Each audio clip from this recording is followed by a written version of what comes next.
वडील 52 वर्षाचे होते तेव्हा त्यांना हार्ट अटॅक आला.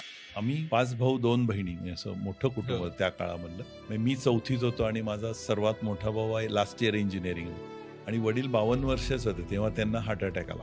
त्यावेळेला अजून हार्ट अटॅकला ॲस्पिरिन असतं हे सुद्धा माहिती नव्हतं जगाला. फक्त ट्रीटमेंट काय हार्ट अटॅकची तर मॉर्फिन देऊन झोपून ठेवायचं, रेस्ट द्यायची पेशंटला. तर एवढा अशा अर्धवट कुटुंबावरचा करता पुरं जेव्हा हार्ट अटॅकनी डाऊन झाला त्यावेळेला संपलं. म्हणजे शोककळा वगैरे म्हणजे लहान शब्द झाले अशी परिस्थिती होती. तर मग त्यांनी कुठनं पुस्तकं, त्यावेळेला काही इंटरनेट नव्हतं, काही नव्हतं, पुस्तकं काय वाचणार, तो कुठून आणून काहीतरी वाचून त्यांनी सगळं वाचलं. नंतर त्यांनी ना कडक स्वतःचं डाएट ठेवलं की मी एवढंच खाईन, हे खाणार नाही ते खाणार नाही असं वाचू ना फक्त.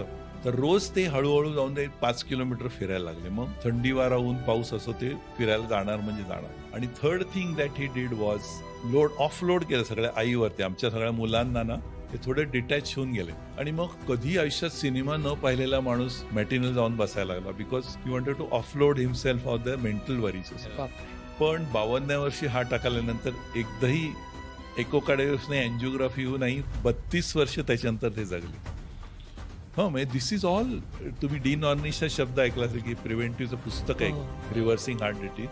माझे वडील हे लिव्हिंग डी नॉर्निश होते. मी डॉक्टर झाल्यानंतर, कार्डिओलॉजिस्ट झाल्यानंतर मग I started realising what is done. Correct diet, correct exercise, stress management, या 3 गोष्टी त्यांनी लास्ट टी पर्यंत पाळल्या आणि lived for 32 years after that. आणि हे माझ्यावरती प्रचंड इम्पॅक्ट झाला याचा. आणि म्हणून मी हा पुणे हॉस्पिटलमध्ये जवळजवळ 25 वर्ष डी नॉर्निशचा लाईफस्टाईलवरती कोर्स चालवला. त्यामध्ये लोक फक्त ब्लॉक असलेले वगैरे यायचे, त्यांना फक्त आम्ही ह्या गोष्टी शिकवत. डाएट कसं करायचं, एक्सरसाइज काय, योगासनं, स्ट्रेस मॅनेजमेंट, ग्रुप थेरपी, आणि मग तुमच्या डॉक्टरांनी जी तुम्हाला औषध दिली ती असं. खूप लोक त्याच्यात 20-20 वर्ष बायपास सांगितलं होतं, अजूनही चालू आहे, माणूस क्लासला येते, असे खूप लोक तिथे होते. या प्रकारची मॅनेजमेंट मला इम्पॅक्ट झालेली ती एक होता.